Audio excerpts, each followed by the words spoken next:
ప్రభునామం స్తోత్రములు.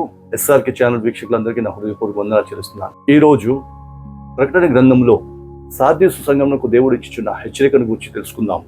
ఈ సార్దీసు సంఘము 7 సంఘములలో 5వది. ఈ సంఘమునకు దేవుడు ఇస్తున్న వర్తమానంలో ఈ విధంగా అంటున్నాడు: నీ క్రియలు నేను ఎరుగుదును, జీవించుచున్నావు అన్న పేరు మాత్రం నీకున్నది గాని నీవు మృతుడవే. నీ క్రియలు నా దేవుని ఎదుట సంపూర్ణమైనవిగా నాకు కనబడలేదు కనుక జాగరూకుడవై చావనై ఉన్న మిగిలిన వాటిని బలపరచుము.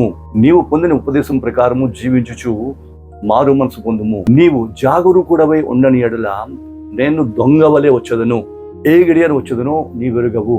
అయితే తమ వస్త్రములు అపవిత్రపరచుకొనని కొందరు నీలో ఉన్నారు. వారు అర్హులు గనుక తెల్లని వస్త్రములు ధరించుకున్న వారై నాతో సంచరించెదరు. జయించువానికి అలాగున తెల్లని వస్త్రములు ధరింపజేయుదును. జీవ గ్రంథమందు వారి పేరు ఎన్నటినీ తుడుపు పెట్టబడదు అని ఈ సంఘమునకు దేవుడు వర్తమానం ఇస్తున్నాడు. ఈ వర్తమానంలో విషయంలో మనం గమనించినట్లయితే ఈ సంఘమును చూచుచున్న దేవుడు 7 ఆత్మలు తన చేతి పట్టుకొని 7 దీపస్తంభముల మధ్య సంచరించువాడను అని చెప్తున్నాడు. గమనించండి, ఇక్కడ దేవుని 7 ఆత్మలు 7 దీపస్తంభముల గురించి ఆలోచించినట్లయితే 1వ అధ్యాయం 19-20 వచనంలో దీనిని గురించి వివరించాడు.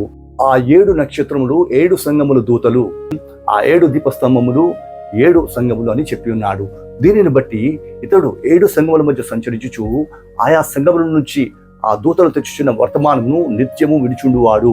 దీనిని బట్టి ఆయా సంఘముల యొక్క స్థితిగతులు సంపూర్ణంగా ఎరిగి ఉన్నవాడు. అనగా ఈ సంఘంలో జరుగుతున్న క్రియలు నేను ఎరుగుదును అని చెప్పుట ఇక్కడ ఈ మాట వాడటం వెనుక ఆయన ఉద్దేశము.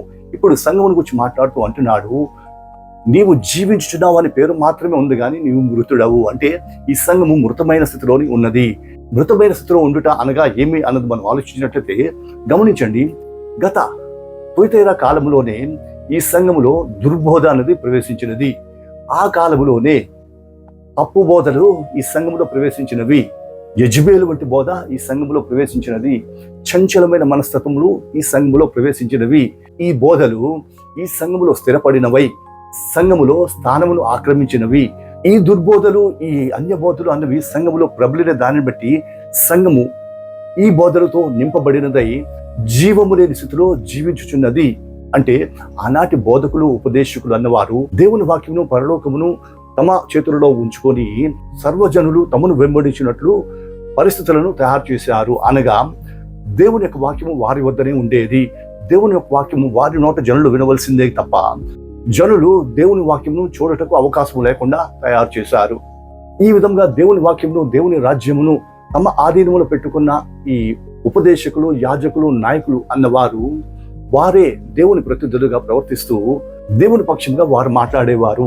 ఈ విధమైన ఈ బోధకులు పాపములను క్షమించుటకు మనుష్య కుమారునికి అధికారము గలదు అని దేవుడు వాక్యంలో చెప్పిన దానిని బట్టి వీరు దేవుని యొక్క అధికారం పొందుకునే వారిగా తమను తాము రూపించుకొని మానవుల పాపములను క్షమించుట అన్నది ప్రారంభించారు. ఈ విధంగా జనులు తాము చేసిన పాపములకు క్షమాపణ కలుగుట కొరకు ధనమును వారికి చెల్లించవలసి వచ్చేది. ఈ విధంగా పాప క్షమాపణ అన్నది ఆ దినములలో ధనము చెల్లించి పొందుకుండేవారు. అలాగే దేవుని యొక్క దర్శనమును లేక దేవునితో సహవాసం అన్నది కూడా ఆ దినములలో ధనముతో ముడిపెట్టి నడిపిస్తూ ఉండేవారు. ఇది ఆనాటి ఉపదేశకులు, బోధకులు జరిగిస్తున్న పని. చివరికి పరలోకంలో ప్రవేశించుటకు కూడా వారే దానిని ద్రవ్యముతో ముడిపెట్టి పరలోక సంబంధమైన ఈవులను అందించేవారు. ఇది ఆనాటి దినములలో జరుగుతున్న అక్రమ బోధ. ఈ విధమైన బోధతో ఆనాటి సంఘము నిండిపోయినది. దీనికి కారణం ఏంటంటే ఆనాటి బోధకులు వారి స్థాయిని నిలబెట్టుకున్నటకు, సంఘములో వారి స్థితిని కాపాడుకున్నటకు అధికారులతోనూ నాయకులతోనూ సంబంధం పెట్టుకునేవారు. ఈ విధమైన బంధమును బట్టి మత నాయకులు, మత పెద్దల యొక్క కార్యక్రమం జరిపించుకుంటకు అధికారులు వారి సహకారం అందించేవారు. అదే సమయంలో అధికారులకు ఉద్దేశం నెరవేర్చుటకు మతాధికారులుగా వీరు వారికి సహకారం అందించేవారు.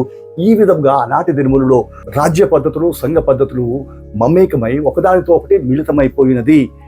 ఈ విధమైన ప్రవర్తనను బట్టి దేవుని యొక్క సహవాసము, దేవుని యొక్క నడిపింపును సంఘము కోల్పోయి తాము చేయుచున్న క్రియలలోనే జీవం ఉన్నది, తాము చేయుచున్న క్రియలే జీవ సంబంధమైనవని చెప్పుచు సంఘములో అనేకమైన సంస్కరణలు తెచ్చి ఆనాటి మతాచారులు సమూలమైన మార్పులు తెచ్చినారు. దేవుని ఉద్దేశంకు విరోధంగా చేయబడిన ఈ విధమైన మార్పులను అనుసరించు అదే ఆత్మీయ జీవితము, అదే నీతిని అనుసరించిన జీవితము అని బోధించుచు తమ్మును తామే నీతిమంతులుగా బయలుపరుచుకొని జనులచే కొనియాడబడేవారు. ఈ విధమైన నాయకులను అనుసరించుచున్న జనులు కూడా వీరి బోధనలు బట్టి ఇదే విధమైన స్థితిలో జీవించుచుండేవారు. ఇట్టి విధమైన ప్రవర్తన కనపరచుటలోను, మరి ముఖ్యముగా దేవుని నీతిని అనుసరించుచున్న వారిగా కనపరుచుకుంటలోను వీరు ప్రసిద్ధులు. ఈ విధమైన బోధన అనుసరించుచున్న వారు మృతమైన జీవితం జీవించుచు అధిక సంఖ్యాకులు కాగా, మిగిలిన కొద్ది మంది పరిస్థితి ఇంచుమించుగా మరణించుటకు సమీపమైన వారుగా ఉంటూ దేవుని కృపను అభ్యసించుటలోను, వారి బాధ్యతలు నిర్వహించుటలోను నిర్జీవ స్థితిలో ఉన్నారు. దిగజారిపోయిన వీరి ఆత్మీయ స్థితిని బట్టి వీరు శిక్షకు లోనైన వారుగా కనబడుచున్నారు. గమనించండి, ఇది ఈ సంఘములో పరిస్థితి. ఈ సంఘములో క్రియలు కనిపిస్తున్నవి కానీ ఇవి దైవికమైన క్రియలుగా లేవు. దేవుని ఉద్దేశములకు అనుగుణంగా ఈ క్రియలు కనబడుటలేదు. అనగా సర్వ సమాజంలో నీతిమంతులుగా తమ్మును తాము బయలుపరుచుకున్నట్లు వారి క్రియలు సర్వజనుల ఎదుట జరిగించుచున్నట్లు ఇక్కడ కనబడుతున్నది. ఇటువంటి వారిని గురించి మత్తయి సువార్త 6వ అధ్యాయంలో మనం చూడగలము. ఇక్కడ ఈ మతాధికారులను వేషధారులుగా చూపిస్తూ మనుషులకు కనబడవలనని వారు తమ కార్యములు జరిగించుచు సంత వీధులలో నిలబడి ప్రార్థనలు చేయొచ్చు అగ్రపీఠములను ఆశించే వారిగా, ఇట్టి విధమైన హెచ్చించుకునే గుణమును చూపించే వారిగా ఇటువంటి వారిని ఇక్కడ వర్ణిస్తున్నాడు. ఇదే విషయంలో మనుషులు కల్పించే పద్ధతులు దైవోపదేశంగా బోధించుచు వ్యర్థంగా దేవుణ్ణి ఆరాధించువారు అని ఇటువంటి వారిని గురించి చెప్పి ఉన్నాడు. దీనిని బట్టి ఇటువంటి వ్యర్థమైన ఆరాధనలు ఆ దినములలో బయలుదేరి సంఘము జీవం నుంచి తొలగిపోయినదే మృతమైన స్థితిలోనికి దిగజారిపోయినది. సంఘములో ఈ విధమైన బోధ ప్రబలి క్రీస్తు యొక్క బోధ అణిగిపోయినది. కాబట్టి ఈ సంఘమునకు హెచ్చరిక ఇచ్చుచున్నాడు. సంఘమా, ప్రారంభంలో నువ్వు ఎట్టి విధమైన ఉపదేశం పొందితివో, ఎట్టి విధమైన బోధనను నేర్చుకుంటేవో ఆ స్థితిని తిరిగి సంపాదించుకొని నీవు మేల్కొని ఎడల నీకు మేలు, లేని ఎడల నేను దొంగ వలె వస్తాను అని చెప్తున్నాడు. దొంగ వలె వచ్చుట అనగా ఇది ప్రభువు రాకడను సూచించుతున్నది. అనగా ఏ దినమున వస్తానో, ఏ గడియలో వస్తానో నీవు ఎరుగవు కనుక ఆ దినమున నేను వచ్చినప్పుడు నీవు అజాగరూకుడవై కనబడిన ఎడల నీవు విడవబడతావు అని ఈ సంఘమును హెచ్చరించడం ఇక్కడ కనిపిస్తుంది. అయితే తమ వస్త్రములను అపవిత్రపరచుకొనని కొందరు నీలో ఉన్నారు అని చెప్పాడు. అంటే క్రీస్తు బోధన అనుసరించి వారు కొద్ది మంది ఈ సంఘములో ఉన్నట్లు ఇక్కడ కనబడుతున్నది. వారు తమ వస్త్రములను అపవిత్రపరచుకోలేదట. దానిని బట్టి వారికి తెల్లని వస్త్రములు ఇస్తాను అన్నాడు. వారిని నాతో కూడా సంచరింపజేస్తాను అన్నాడు. వారి పేరు జీవగ్రంథం నుండి కొట్టివేయను అని చెప్పి ఉన్నాడు. గమనించండి, తమ పరిశుద్ధతను కాపాడుకున్న వారికి దేవుడు 3 రకమైన ధన్యతలు చూపిస్తున్నాడు. ఒకటి తెల్లని వస్త్రములు. ఏమిటి తెల్లని వస్త్రములు అని మనం ఆలోచించినట్లయితే ప్రకటన గ్రంథం 19వ అధ్యాయం 7-8 వచనంలో గొర్రెపిల్ల వివాహ మహోత్సవం గురించి రాస్తూ తెల్లని వస్త్రములు ఇవ్వబడి ఉన్నవి అని చెప్పబడినది. ఈ తెల్లని వస్త్రములు వారి నీతి క్రియలు అని అక్కడ వివరింపబడి ఉన్నది. వీరి యొక్క ధన్యత ఏమిటి అని ఆలోచించినట్లయితే 7వ అధ్యాయం 9 నుంచి 14వ వచనం వరకు ఇక్కడ ఆయా భాషలు మాట్లాడే వారిలో నుంచి, ఆయా జనములలో నుంచి విస్తారమైన జనులు తెల్లని వస్త్రములు ధరించుకున్న వారే ఖర్జూరపు మట్టలు చేతన పట్టుకొని దేవుని స్తుతిస్తున్నట్లు ఇక్కడ వివరించబడింది.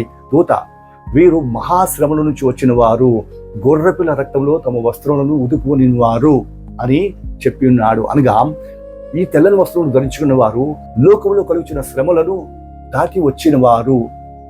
ఆ శ్రమల గుండా ప్రయాణిస్తూ కూడా తమ పవిత్రతను పోగొట్టుకొనని వారు. దీనిని బట్టి వీరు లోకమును జయించిన వారై దేవుని సమాజంలో చేరి దేవుని సూచిస్తున్న వారుగా కనబడుతున్నారు. సో ఈ సంఘములో తమ పరిశుద్ధతను కాపాడుకున్న వారికి, లోకమును జయించిన వారికి ఇచ్చే ఆ తెల్లని వస్త్రంలో ప్రకటించి ఉన్నాడు. రెండోదిగా వారు నాతో సంచరిస్తారు అని చెప్పి ఉన్నాడు. క్రీస్తుతో సంచరించుట అనగా ప్రకటన గ్రంథం 14వ అధ్యాయం 4-5 వచనంలో వీరి గురించి వ్రాయబడి ఉంది. సియోను కొండపై గొర్రెపిల్ల కనబడుతుంది. ఆ గొర్రెపిల్లను వెంబడిస్తున్న వారు స్త్రీ సాంగత్యం ఎరగని వారును, స్త్రీ సాంగత్యం వలన అపవిత్రులు కాని వారును అయి ఉండి వీరు గొర్రెపిల్లను వెంబడిస్తున్నారట. వీరు నిష్కళంకులు అని వీరిని గురించి వివరింపబడి ఉన్నది. ఇటువంటి నిష్కళంకుల గుంపులో, గొర్రెపిల్లను వెంబడించే గుంపులో వీరిని చేరుస్తాను అని వాగ్దానం చేస్తున్నాడు. అనగా ఎత్తబడే గుంపులో వీరు ఉండబోతున్నారు. అలాగే జీవ గ్రంథము నుంచి వారి పేరు తుడుపు పెట్టబడదు అని వ్రాయబడి ఉన్నారు. ఇక్కడ జీవ గ్రంథం అనే దాని గురించి మనం ఒకసారి ఆలోచించినట్లయితే, ఈ జీవ గ్రంథము నీతిమంతుల పేర్లు లిఖింపబడిన గ్రంథము. నీతిమంతుల పేర్లు గల ఈ గ్రంథమును గురించి మోషే వివరిస్తూ, దేవా, ఇశ్రాయేలీయులు చేసిన పాపమును క్షమించిన ఎడల సరే, లేని ఎడల ఆ గ్రంథములోంచి నా పేరు తుడిచివేయము అని ఇశ్రాయేలీయుల అతిక్రమమును పరిహరించినట్లు మోషే దేవుడితో గోజాడినట్లు నిర్గమాకాండం 32 మనకి కనిపిస్తుంది. గమనించండి ప్రియులారా, ఇటువంటి జీవ గ్రంథములో వారి పేర్లు రాస్తానన్నాడు. ఈ జీవ గ్రంథంలో రాయబడిన వారు లోకం మీదకి రాబోతున్న మహాశ్రమలను వీరు తప్పించుకోబోతున్నారు. ఎవరి పేరైతే ఈ గ్రంథంలో లిఖింపబడినట్టు ఉండదో వారు నిత్య నరకమునకు పోబోతున్నారు. ప్రకటన గ్రంథం 20:15. అయితే ఈ గ్రంథంలో లిఖింపబడిన వారికి కలిగే ధన్యత ఏమిటి అని ఆలోచించినట్లయితే 21:27 వీరు పొందబోయే ధన్యత గురించి రాయబడి ఉంది. ఈ 21 అధ్యాయంలో నూతన యెరూషలేము పట్టణం గురించి రాయబడి ఉన్నది. అది కట్టబడిన విధము, దానిలో ఉన్న దేవుని మహిమ, దేవుని సహవాసం గురించి రాయబడి ఉన్నది. అటువంటి మహిమ గల రాజ్యములో వీరు ప్రవేశించబోతున్నారు. ఈ పట్టణములో దేవుని వెలుగుంటుంది. ఈ పట్టణంలో మరణం ఉండదు. ఈ పట్టణంలో దుఃఖం ఉండదు, ఏడుపు ఉండదు. దేవుని యొక్క సహవాసం ఉంటుంది. ఈ పట్టణములో ఈ జీవ గ్రంథములో లిఖింపబడిన వారు మాత్రమే ప్రవేశిస్తారు అని 21:27 మనము చూడగలుగుతున్నాము. ఈ గ్రంథములో లిఖింపబడిన వారు ఈ ధన్యత పొందుకొచ్చుండగా, ఈ వాగ్దానమును బట్టి కడవరి జనములో జీవిస్తున్న సంఘముతో దేవుడు మాట్లాడుచున్నదేమనగా, లోకములో దుర్బోధ ప్రవేశించి దేవుని యొక్క బోధను, నీతి నడుచునిచ్చిన బోధను అంచివేచున్న దినములు కనబడుచున్నవి గనుక సంఘము మృతమైన స్థితిలోనికి దిగజారిపోయినది. అయినను వారు దేవుని యొక్క ఉద్దేశమును నిరర్ధకము చేయొచ్చు, తమ స్వకీయ దురాశలను అనుసరించుచు, లేక తాము కల్పించిన పద్ధతులనే దైవోపదేశముగా లోకంలో బోధించుచు జనులను తప్పుత్రోవన ఈడ్చుకొని పోవు బోధకులు కనబడుచున్నారు. అటువంటి వారికి మార్పు పొందుటకు నేను అవకాశం ఇచ్చుచున్నాను. మొదట వారు పొందిన ఉపదేశంను గుర్తు చేసుకొని తమ స్థితిని సరిచేసుకున్న ఎడల సరే, లేని ఎడల వారు నాశనమైపోబోతున్నారు. అయితే అటువంటి బోధకు భిన్నముగా ఉండి తమ పవిత్రతను కాపాడుకున్న వారికి ఈ విధమైన ధన్యతను నేను ప్రకటిస్తున్నాను అని దేవుడు కడవరి దినంలో తమ స్థితిని కాపాడుకున్న వారికి వాగ్దానం చేయుచున్నారు. వీరు లోకమును జయించిన వారుగా దేవుడు పరిగణించి వీరికి తెల్లని వస్త్రం ఇస్తానని వాగ్దానం చేయుచున్నాడు. వీరిని తనతో సంచరింపజేస్తానని దేవుడు వాగ్దానం చేయుచున్నాడు. వీరి పేర్లు జీవ గ్రంథం నుంచి తుడుపు పెట్టబడవు. లోకమంతటి మీదికి రాబోతున్న మహాశ్రమ నుంచి జనులను విడిపించబోతున్నాను. నిత్య నాశనం నుంచి తప్పించి ఆ మహిమ గల దేవుని సన్నిధికి తోడుకొని పోబోతున్నాను అని కడవరి దినములలో జీవిస్తున్న సంఘములో తమ పరిశుద్ధతను కాపాడుకున్న వారికి దేవుడు వాగ్దానం చేస్తున్నాడు. ఇట్టి ధన్యకరమైన వాగ్దానం దేవుడు చేసి ఉండగా, ఆ వాగ్దానం మనం పొందుకున్నట్లు, ఆ వాగ్దానం మనము అనుభవించినట్లు, మనకు కలిగిన పరిశుద్ధతను, మనకు కలిగిన పవిత్రతను కాపాడుకొనిచు స్థిరులమై జీవించి దేవుడు రాకడలో ఎత్తబడే ఆ గుంపులో చేరి దేవుని వాగ్దానమును అనుభవించే వారిగా ఉండాలని కోరుతూ ప్రభు పక్షంగా ఈ నా మాటలు ముగిస్తున్నాను. దేవుడి వాక్యమును అందరి వినికిడిలో ఫలింపజేయను గాక. ఆమేన్. ప్రార్థన చేసుకున్నాం. స్తోత్రం తండ్రి, వందనములు. ఇంతవరకు సార్దీసు సంఘంతో నీవు మాట్లాడిన మాటల ద్వారా కడవరి దినములో చూస్తున్న సంఘమైన మాతో మాట్లాడి మృతమైన స్థితిలోంచి తప్పింపబడి తమ విశ్వాసమును కాపాడుకున్నట్లయితే వారికి తెల్లని వస్త్రమును ధరింపజేసి నిత్యమైన నీ సహవాసమును, నీ రాజ్యమును అనుగ్రహించబోతున్నావని నువ్వు చెప్పిన మాటలను బట్టి మా యొక్క పరిశుద్ధతను అంతం వరకు కాపాడుకొని నీవు వాగ్దానం చేసిన తెల్లని వస్త్రములను, నీతో కూడిన నిత్య నివాసమును అనుభవించినట్లు మా పట్ల కృప చూపించండి, మహిమను పొందండి. యేసు నామమున నడుచున్నాం తండ్రి. ఆమేన్.